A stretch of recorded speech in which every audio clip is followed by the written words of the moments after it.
6+ acres. It'll be just somewhat larger than what the area is now that contains the vehicles.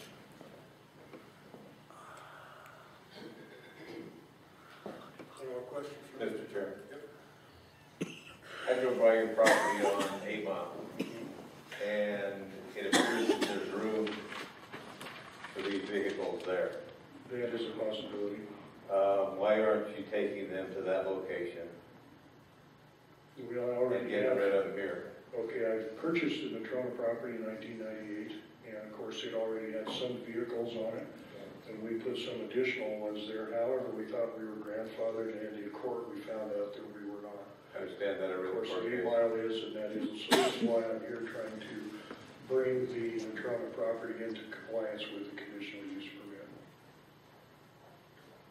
I understand your wife's comments about bringing the neighborhood, the pictures and all, to me, Right, frankly, are insignificant. We're not talking about these other properties. right. The charge of the county commissioners really is to clean up these types of areas and not increase the numbers on, let's call it gateway Right. places into Casper. You could, if you're going to move some of those vehicles away, because they're junk, as you said. Right, that is correct. You could move the others into your other lot on 8 Well, Mile. the person could, but I don't want to put a lot more stuff on the 8 Mile property. It's somewhat crowded as it is, and I'd rather leave it somewhat open for appearance reasons and whatnot. Which begs my question then, a 6-foot fence for the school bus and the large tractor issues out there will not shield those from the public. We have a building that's fairly tall out there that we intended to put the tractors behind, and then of course the small trucks and the cars, actually the 6-foot would shield it, and then that building would shield the taller trucks. And of course there's not going to be that many big trucks out there anyway. Is that the building that's there now that I can see from the highway? It's not going on your property, but that's apparently an old house, which... Well, there's a house, and there's also another outbuilding, and we'd be talking about the outbuilding. And there's currently a 4,000-gallon tank pump trailer parked behind that, and it shields that from the highway. So the tall Peterbilt or Kenworth would be similar to that. But there's several of those on the property. Now, So, I don't, in my looking at that, my view is you can't hide enough of that stuff behind a house. right. Some of that's going to show. Yeah, some of that will be gone too. Okay. Yeah.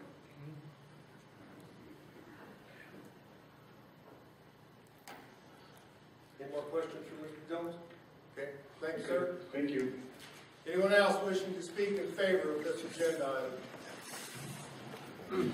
Just these letters, the letters that came, hold on. Okay.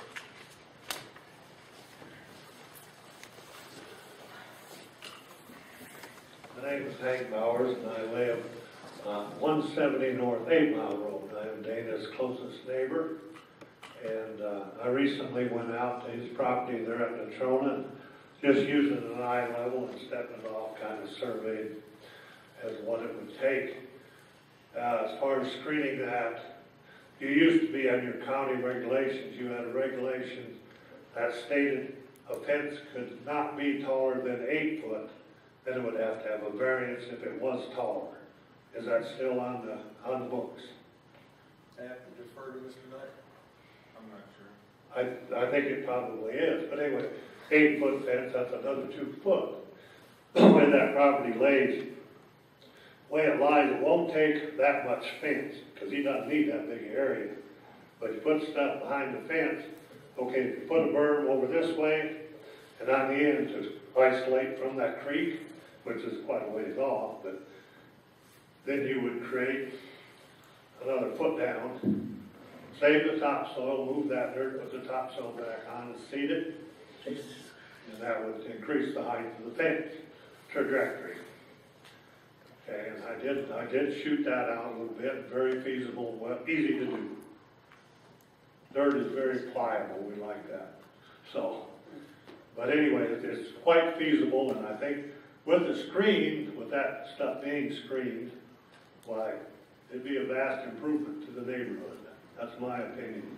I've drove that road many times. I worked out in Lysite for quite a while and drove it every day. The highlight was when I went by there to see what cars and goats were climbing on. And I kind of missed that, really. I think Dana ought to get some goats. But anyway, that's all I have to say. Thank you. Okay, thank you. Anyone else wishing to speak in favor? Mr. Chairman, members of the commission, I'm Harry Bondi, and I represent Dana and Judy Jones, and have for about 4 years of this ordeal. We were the ones that initiated the suit in the district court so we could get some resolution.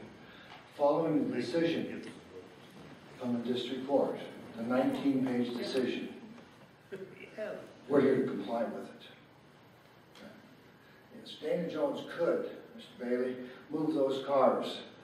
That's a horrific expense, just so you know. He didn't bring that up, but with 166 cars. Now, a few of those cars, so you know, I don't know that Dana addressed it with you, but the bus, the high ride, those can be moved. Okay? I believe that when you move about 3, at a maximum 6 of those, a bus, we can go out and count them. When you move those, the issue of height is history. So I would, well, maybe we have some people here that can talk about it. But I know that we have some people that can talk about how many vehicles out there cannot be screened by a 6-foot fence. And if they're going to get more than 6, we can get down and bet about it. But there's a couple of buses that stick out. A couple of the others can be placed behind the structure. So I think that's a ruse. I do not think that should be an obstacle. But that brings up, as I understand it, as I looked on the posting for planning and zoning, not too long ago, hours ago, there was a recommendation to pass. Now the recommendation is to take a vote, to admit or deny. As I understand the reason for the change in staff's recommendation are the 6 letters that you have. And no one has yet spoke to those, and I want to just touch them very briefly. I've arranged them in the order that they came in. The first one was from a gentleman by the name of Bennett, Robert Bennett. I just can't read his first name. It's the only handwritten one of the 6. It seems that his objections are 1, 2, 3. He says he bought the property, and he liked the property when he bought it without a junkyard. I don't know that that's very persuasive if he doesn't want to tell us when he bought it. Because it was Tom Holmes who started collecting vehicles out there in the 60s when he was running a tow truck on the Shoshone Highway. And he'd pull them in. Sometimes they go elsewhere. A lot of times they would stay, and some of them are still there. And other folks in the area, if you notice it, it's not isolated to central Wyoming. You can go to a lot of places in Wyoming where there's starting to be a collection of what some people value, antique cars and trucks. Then a bunch more show up with them. And that's exactly what Tom Holmes had going on too. But the gentleman that wrote on March of 4, he doesn't seem to want to recognize that there were quite a few cars there when he bought. Number 2, he doesn't seem to be aware that there's concepts of screening, or that Jones's application has specifically said there would be screening. So I question whether or not Robert Bennett, the handwritten, if that should be any reason to change the staff recommendation. He does use the word risky salvage business. You know, some people think raising hogs is risky business. I think it's risky business running a plumbing shop. But the point for us is there's been a lot of county folks on the property, and no one has pointed out a hazardous issue or a potential hazardous issue. Later on, another nice taxpayer says batteries and metal are bad for the soil. She summarily doesn't know that these batteries have been removed. All of those vehicles out there, Jones's training takes you back to 2 generations from handling hazardous materials. The tanks are drained, the transfer cases are drained.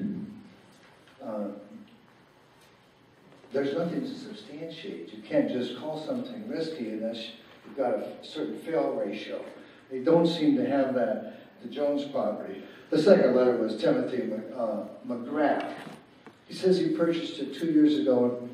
He purchased it relying that there wouldn't be any visions that he looked out in his area that he'd have to see, any distance.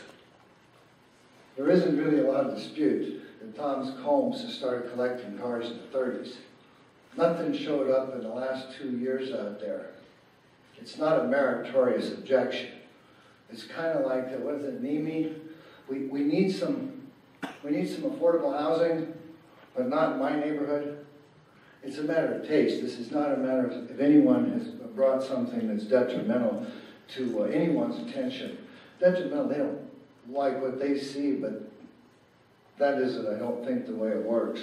The third letter was Charles Putnam, the major artery, oblivious. His letter is oblivious. Makes no mention of screening. The screening here, except for, as Mr. Bailey's discussed, screening would take care of it, but for a few vehicles. Then Button goes on to talk about that you folks ought to adopt the BLM rules. But he doesn't tell you what those rules are. I think there's enough rules, and I think the criteria that the commission has established for the granting or denying of an application are what need to be examined by this commission, not what BLM thinks. But again, it's the uninformed comments here, and someone's got to point that out. We wouldn't want that to stifle citizen comment, but to say that to continue storing what began in the 30s needs industrial and infrastructure support. I'm not sure what that means. There's a well on the property. There's a septic tank on the property, not needing any assistance from the county. I don't know that Mr. Putnam's objection is saying we need infrastructure. I'm not sure what that means, because we're not talking about pulverizing these vehicles and running them down a slurry. They're staying on location. At one time, it was county zoning and Department of Agriculture personnel that encouraged vehicles to be placed in a creek bed. And it was called riprap. Changed now, they want them out. Jones hasn't made that a problem. When we met with staff, we talked about which of that area is the closest to Casper Creek, and none of it has been a problem yet. But I understand from planning, you look at the 50-year plan or the 100-year plan. But Putnam's looking for infrastructure. I'm not sure that could be a meritorious objection. Bob Ehrlich is the second to last one.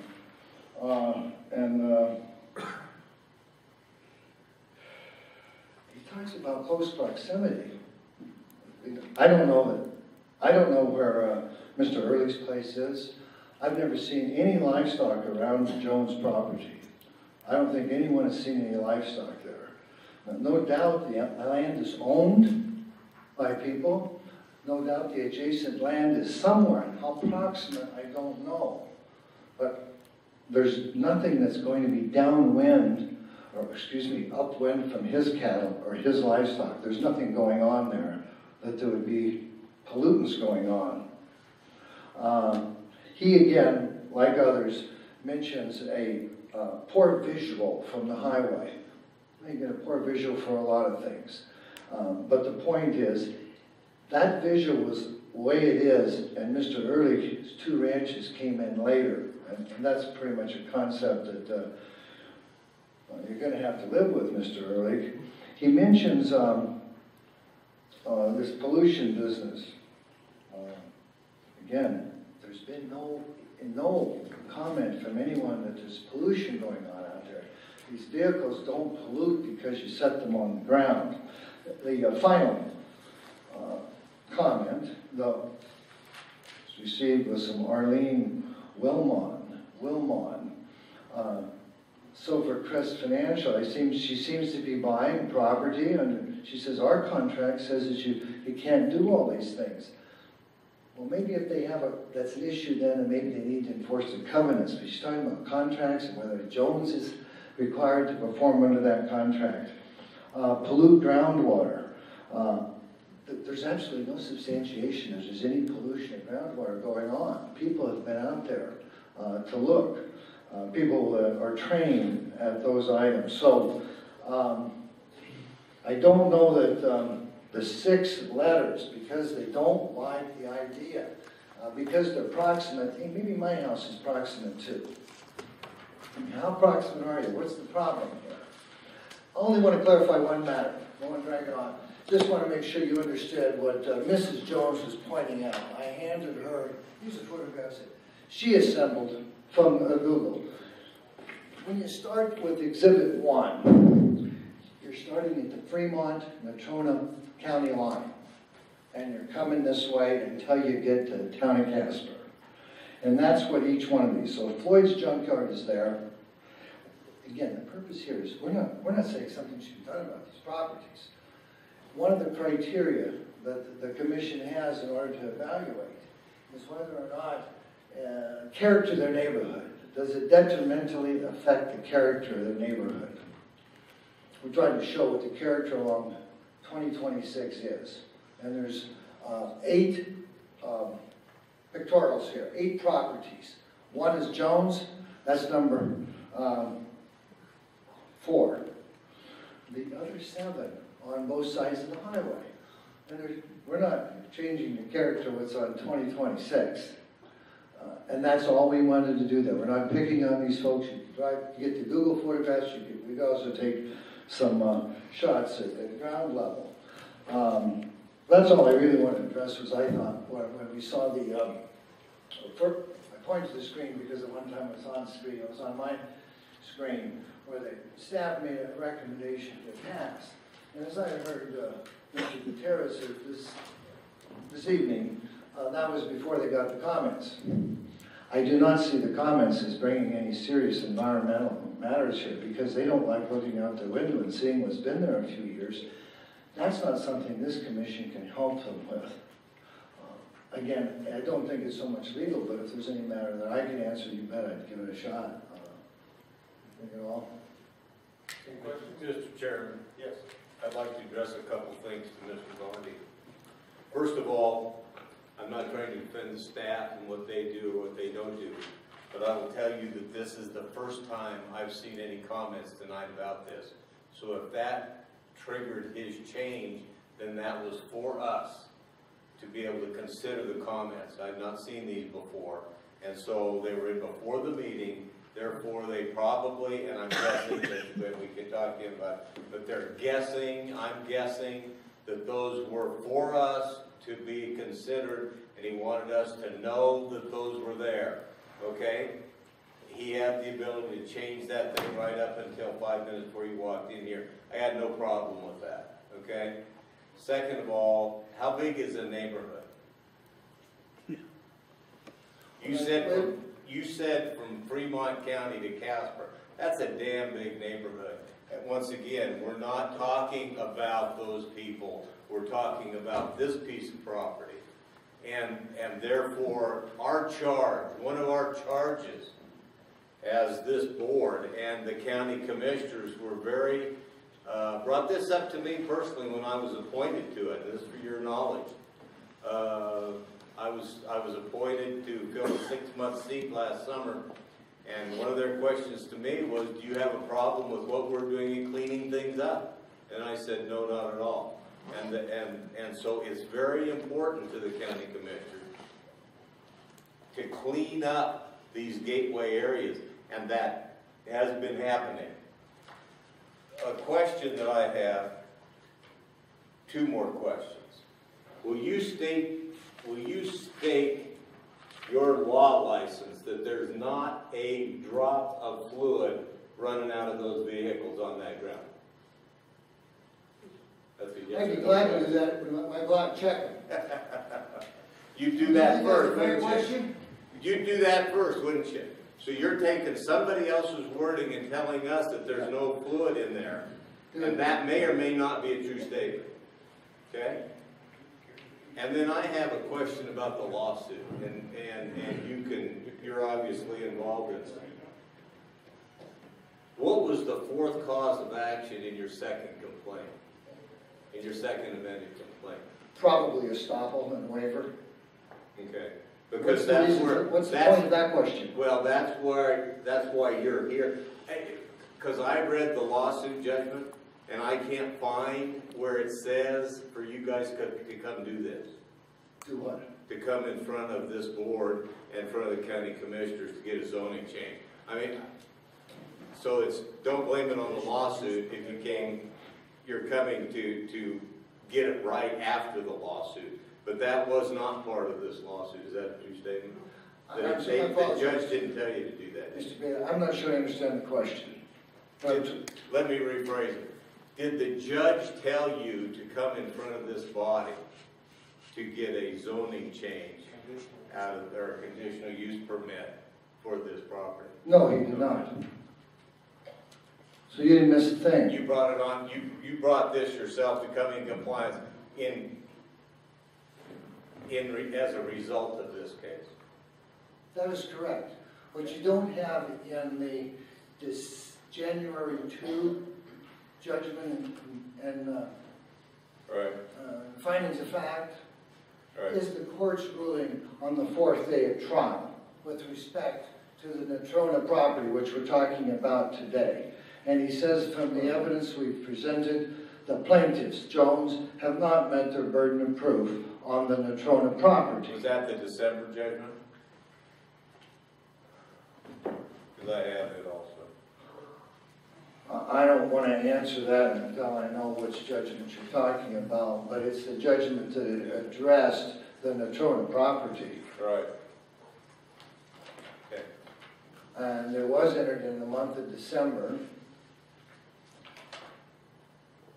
December 10, filed December. That sounds pretty accurate. Order partially denying and partially granting defendant's motion for judgment as a matter of law. Right. Okay, that was December 10. I hope I answered your question. Yes. Thanks. Because there was a dispute among Jones, both with respect, our thrust was at North 8 Mile. That's where the vehicles were. Right. As you can tell from modest reading of the pleadings, the Natrona property was almost an afterthought. We've got to go down to the courthouse, might as well put them both before the court, okay? Rather than me telling you, we want to let a judge tell you. Okay, when the judge told us, we didn't continue to resist. Within less than 30 days, we got the application submitted. We are complying with the law. I very much want to answer your question. I want to go back to the other points that you brought up. I thought they were all questions. Changing the recommendation, I don't know where you misunderstood me. What I intended to do, speaking about that, was I understood it was based on the comments. By the way, apparently you got the comments the same time I got them. Except, that's not true. I got the first two because came in earlier, and I was in touch, and I read them. But they're the same generic variety as the other four. So I got the bulk of them today. And I thought I ought to try and address those. But I certainly don't have any problem with any staff or elected or appointed officials changing their mind. That's not the problem. That's not what I tried to address here. What I tried to address is that the objections are not meritorious. Saying I bought my property and I liked it the way, but I bought it 2 years ago? It's all right. Point's well taken, Mr. Bondi. I'd like to move along if we can. We've got a lot of people. The size of, I will, Mr. Chairman, I need to address what was brought to my attention, the size of the neighborhood. Our point of view on that, Mr. Bailey, is you, as a appointed member, can take any size you want. But we didn't want to exclude members of the commission from what's on the highway. If we had, you'd say, well, didn't you kind of cherry pick them here? Then you get us the other way. No, what we did is This is Natrona County.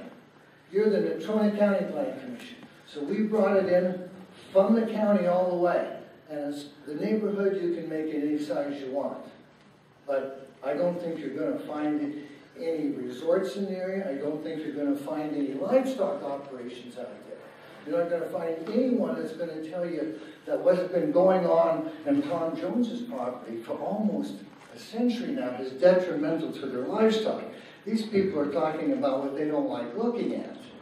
None of them seem to pick up on the, talking about the fencing. They don't seem to understand that. They don't say that the fencing you propose would be inadequate. They say it should be screened, but it shouldn't be seen. But they don't seem to address the proposal is for them. Thank you, Mr. Chairman. I appreciate your courtesy. Thank you, But Mr. Bond. I stand around to answer any questions. I didn't mean to walk away if I left some here. That's all right. Thank you. Thank you. Anyone else wishing to speak in favor of this agenda item?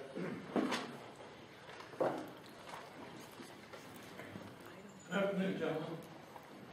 I'm Richard Gilbert, and I own Dick License Record Service since 1950.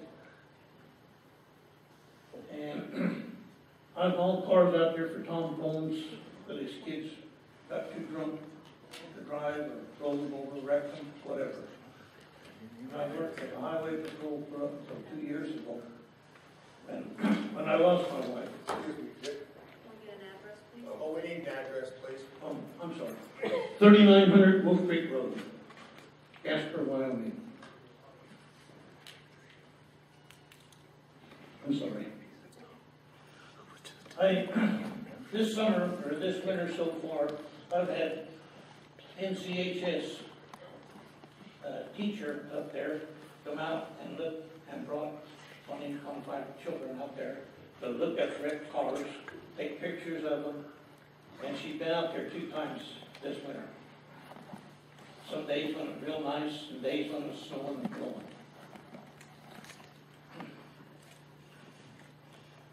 And I don't, as long as I've known 8 Mile Road and been in the towing business all these years, going on 64 years. And I had 2 service stations here in town at one time, Honeycomb and Standard Oil. And I've told many, many, many people. And the kids come out there and they say, do you remember this, Rick? My granddad, he's passed away now, but you wouldn't happen to remember the car, would you? And I said, some of them I do, some of them I don't. I can tell you lots of stories, blood-curdling stories. And I still have his junkyard. And I'll keep it as long as I'm alive, or as long as my daughter is alive. And if I don't, I'm going to will it to Tom David Jones. And I've got probably close to 500 cars in my yard out there.